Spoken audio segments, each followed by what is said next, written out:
As a lecturer, therefore, I want to say that our students, certainly the ones that I've had the pleasure to interact with, we refer to them as global leaders.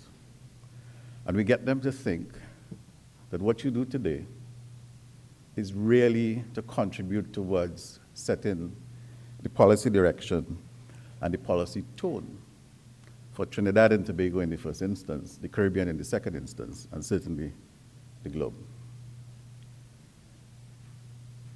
Agriculture and energy. Thank you, Professor, for creating a new subject in the Sustainable Energy Program that we now have to deal with. Where's AFA? So once again, thank you, Professor. We learned in energy policy that as we looked at the evolution, we came from economic, we went to economic and social, and today we have to deal with economic, social, and of course the environment. The last speaker certainly put in perspective the new challenges that we face. At this time, I want to invite a gentleman to deliver some sponsor remarks, and I hope that in doing this, he also considers what support he can in fact commit to allowing us to move forward with a sustainable energy incubator agenda. And I will give him a minute to talk to the chairman. Let us welcome to the podium Mr. Indar Miraj to deliver some remarks.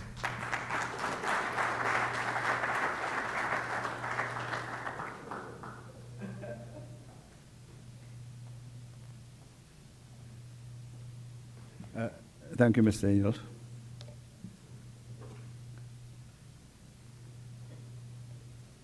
Senator, the Honourable Kevin Ramnarine, Minister of Energy and Energy Affairs.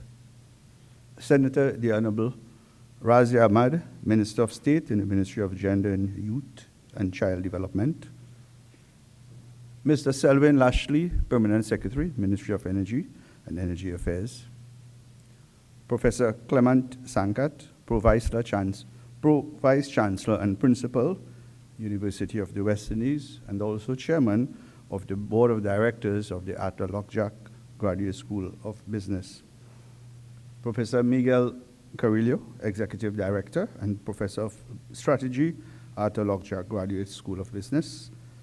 Mr. Rupchan Chedi Singh, Chairman of the National Gas Company, and other members of the Board of Directors of NGC.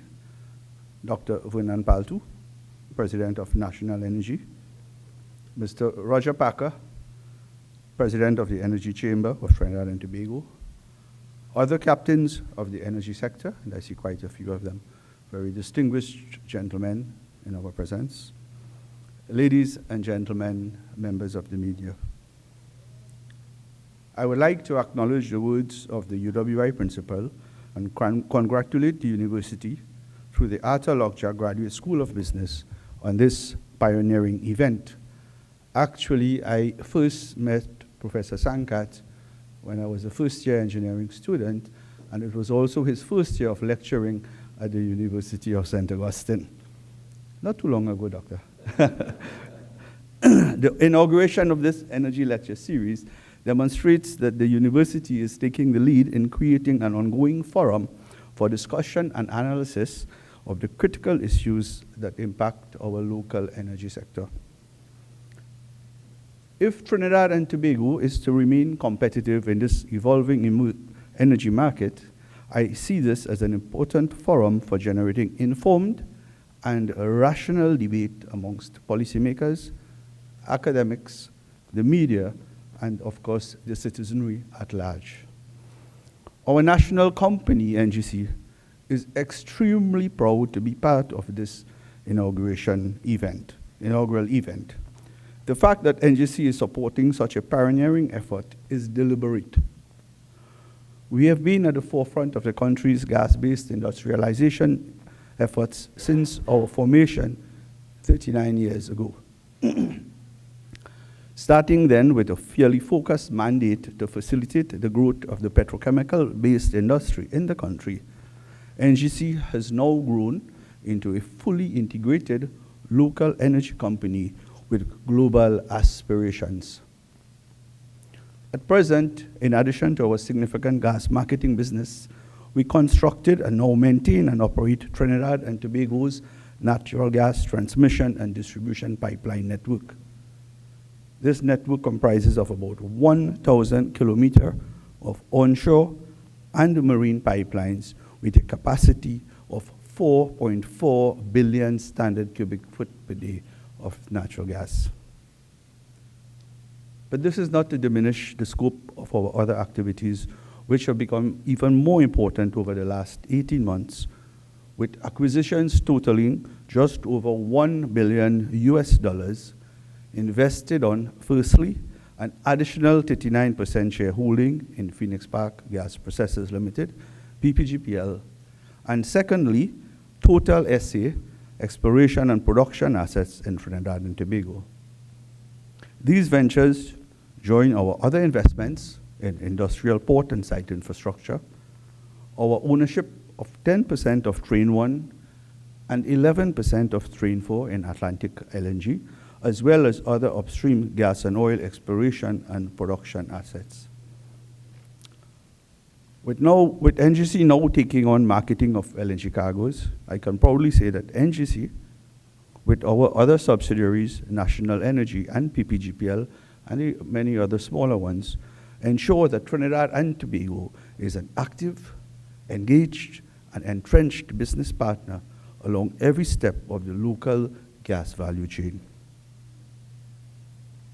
However, I feel it important to say that NGC is at its core a solid commercial operation, as evidenced by its high-quality international investment-grade debt rating with the latest Baa1 Moody's rating and S&P A-, highlighting the nature of the company's fiscal policy and management. This external endorsement confirms, in my view, that NGC is acting to optimize the value produced from our precious natural resources. The role of promoting the national interests within a rigorous commercial framework and underpinned by good business sense will remain a hallmark of NGC's future development. This has to be one of the most unique successes of the TT gas economy model, an enlightened, disciplined, and business-focused approach to government equity involvement in critical areas. Value, however, goes beyond just monetary value. NGC has made a contribution to an agenda that will shape the energy sector over decades to come, the move to a lower carbon world. NGC has been involved in this agenda via its core business for a very long time through the generation of a greener electricity supply. It is sometimes forgotten that, as a country, our power generation is done totally through the use of natural gas. Natural gas, we know, is the cleanest form of hydrocarbons in relation to greenhouse gas emissions. As the sole supplier of gas for power generation, NGC enables this lower carbon base for our electricity generation. In fact, it might surprise some that about 90% of our gas volumes are consumed by TNTech. We are also pushing this agenda into the transportation sector. Our recent announcements of NGC's investments in compressed natural gas, CNG, as an alternative to gasoline and diesel for transportation highlight this interest. Last year, the Honourable Minister announced that NGC will invest $500 million in developing phase 1 of a two-phased 5-year CNG plan. Phase 1 is to include the construction of 22 dispensing points and the conversion of 300 buses and other high-mileage vehicles, a total target of around 16,000 vehicles. Before leaving this issue of sustainability, I believe that as an industry, we need to be concerned about the impact that climate change will have on our small island state. Water is one of these issues that we must address proactively. If, as a country, we are to seek the developmental goal to provide potable water to every household, as well as ensure growth in our industrial and agricultural bases, then we need to plan ahead and efficiently manage our water resource. We must explore a variety of supply options to ensure that the current and future needs of both our industrial users and household customers are satisfied. None must be deprived. Recycling, conservation, and more efficient industrial water management, in my view, will all be part of these forward options. In my humble opinion, we must develop an integrated approach to management and sustainability of our energy, water, and environmental systems, whilst harnessing technological advancements in these areas as they become available to us. And this, ladies and gentlemen, brings me to the role that I envisage for NGC as we undertake this outlook to 2025. This future will be shaped by a very simple but powerful two-pronged strategy. Firstly, the deepening of the role of Trinidad and Tobago's interest in the local value chain and furthering local participation. And secondly, moving from being primarily a local company to being an active player in the global gas industry. With regard to the first, I want to mention the IPO in which NGC will be involved in over the next few months, specifically a portion of the PPGPL shares acquired in 2013 from ConocoPhillips, as I mentioned previously. While the details of this transaction are yet to be made public, the sale of PPGPL shares will enable citizens to become direct owners of one of the most lucrative commercial entities in the local gas value chain. This is part of our intention to further entrench the national interest in the local energy sector. Of course, this is just one very small but significant aspect of this first strategy. On the second leg of the strategy, it is important to look at the various skills and capabilities and management know-how that NGC, and indeed the rest of the country, has accumulated over the last 39 years. And use this as the basis of our competitive advantage as we seek to embark on doing business in new countries and markets. In that regard, we need to explore options to commercialize the technical knowledge acquired through activities such as pipeline construction and management, operation of highly complex process plants, refineries, and LNG facilities, commercial know-how developed through domestic gas balancing and LNG contract management and petrochemical port logistics, and of course, the full portfolio of upstream activities. These skills are all transferable and can be made globally competitive, especially when we match them with our financial strength.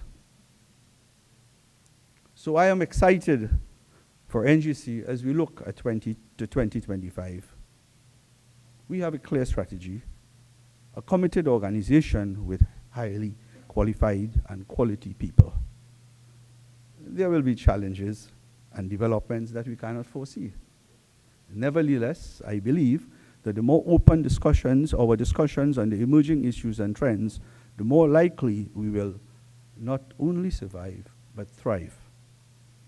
Congratulations again to the University of the West Indies and the Arthur Lockjack Graduate School of Business for being a part of this effort to broaden and deepen the quality debate around the global energy issues.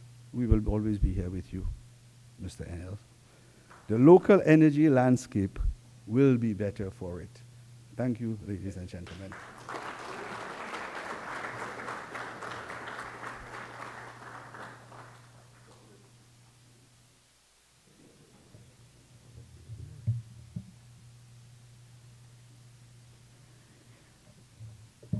You know, one of the lovely things of having the chairman here is that they can make quick decision-making. Thank you, Hinder. I also want to recognize the Energy Chamber of Trinidad and Tobago as another critical partner in this venture this evening. Is Dr. Driver here? No, but his boss is. Roger is. Roger, thank you. Ladies and gentlemen,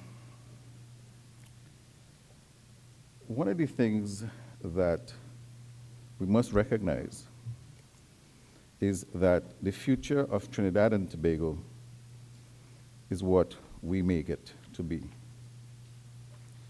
The gentleman who will be speaking to us next has had one of the more difficult jobs, and I am in a position to tell you,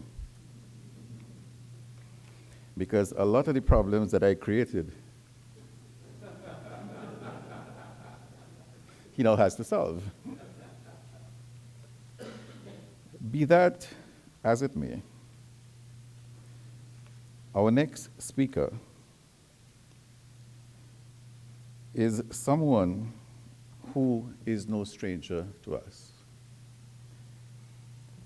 We have an energy leadership session annually in which we bring together captains of industry and our global leaders and get them to sit down, well, get them to talk, to understand the issues. And I want to say that this minister has been very much a central part of lending his talent, expertise, and time to the event. So much so that on the last occasion, we found ourselves giving him some advice as it relates to the issue of debt in the Caribbean and the issue of the environment. It is therefore extremely pleasurable, and that's a bad word these days, but it is, to be able, you all didn't get it? To be able to have him talk to us about the topic, energy trends to 2025. When I left the job, that was an issue that concerned us all. The world has changed. There are new challenges. There are new opportunities. Sustainability is an issue. The challenges of managing in this economy is a challenge, is an issue. And therefore, would you join me in welcoming the man that was introduced by Professor Sankad as a good and worthy student and an excellent minister, Senator the Honourable Kevin Ramnarine, our Minister of Energy and Energy Affairs.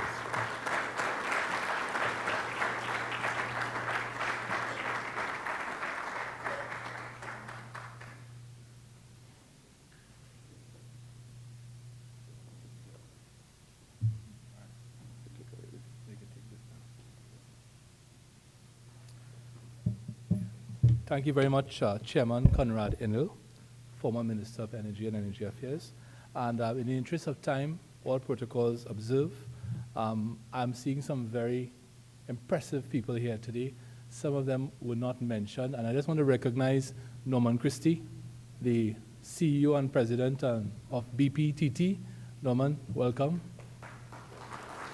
And if I miss out anybody, I'm seeing also a number of members of staff of the Ministry of Energy. The permanent secretary is here, and seeing a lot of lawyers from the ministry. I don't know if they're here to protect me, right? Because they've written a disclaimer for this lecture. Thank you very much for having me. And first of all, let me start off by saying why am I here? The first reason is that it's always a good idea to bridge academia and industry. And I really wanted to bring the NGC closer to the Arthur Lockjack Graduate School of Business, because I think the NGC is a big part of the future of this country, and it already is a major part of our prosperity. The second reason that we are here is that there's a need to constantly share information with the public about this very important sector, because there's a lot of misinformation out there and a lot of confusion as to what's really happening. And the third issue is that word, future. It was there on the previous slide. Personally, I find that people in Trinidad spend a lot of time talking about the past, right? I just find that if you listen to conversations, there's one group in particular that seems fixated with the year 1937, right? I don't want to call the name of that group. And I think there's a need for us to talk about the future and what is going to happen to our country, because the people who are talking about the future in the world are actually entrepreneurs. And I always refer to, when I come to Lockjack here, to the CEO of Tesla, Elon Musk, who is talking about putting a man on the moon, a man on Mars in the year 2025. So in the year 2025, I have no doubt that he's going to put a man on Mars. And therefore, the focus of our discussion, of course, is the future. So I think they gave me a clicker.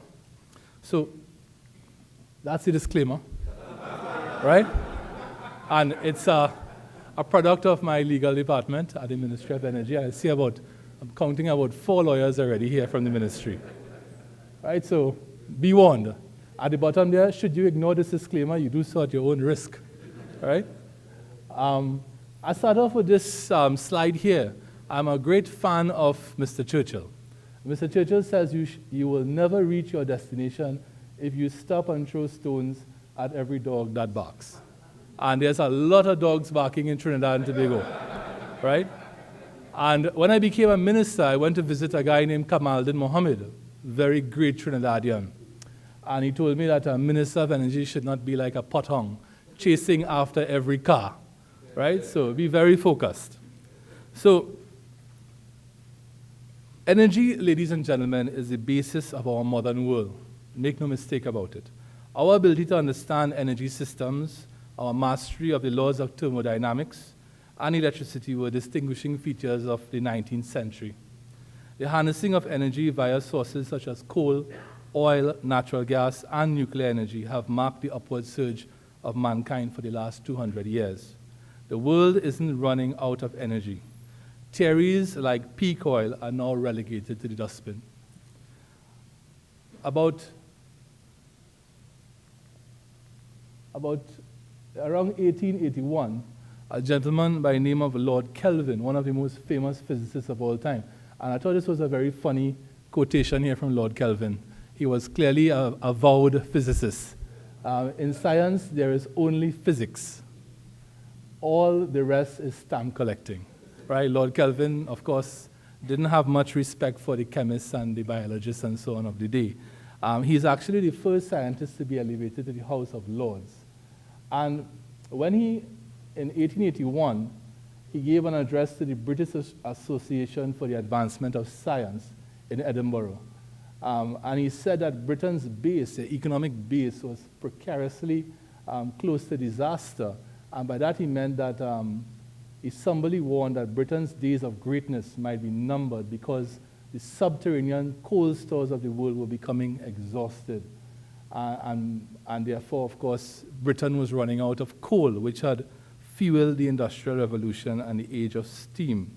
And I put up that quotation because that's 1881, and this is Lord Kelvin warning Great Britain that they're running out of coal.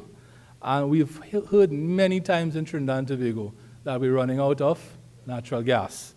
And quite over the last 3 years, I think I have done a pretty good job of explaining that the sky isn't falling with regard to Ryder Scott. So I just wanted to put up that there for some thought. I am of the view, ladies and gentlemen, that as Professor Sankat mentioned, as a species, the human race is at a very critical point in its history, and that we now have to build a bridge from an unsustainable relationship with energy to a sustainable relationship with energy. And that bridge is actually being built as their emphasis on policies aimed at energy efficiency, energy conservation, and renewable energy. And these technologies are clearly from outside. These technologies are all taking root here in Trinidad and Tobago. Indeed, the Ministry of Energy, in partnership with the National Energy Corporation, the Green Fund, and the University of the West Indies, we are piloting something called the Wind Resource Assessment Program, which will generate the country's first wind map that will inform us where would be the best locations to locate wind farms in Trinidad and Tobago. But it will take time for us to reach there. In the interim, the world will continue to depend mainly on hydrocarbons for its energy needs, and that is not an inconvenient truth, it is an inescapable truth. Reference to Al Gore. The Industrial Revolution that started in the 19th century was driven by coal. The 20th century was driven by oil, and natural gas will no doubt be the driver of the 21st century. Global demand for energy will continue to grow, and that's pretty obvious. BP in their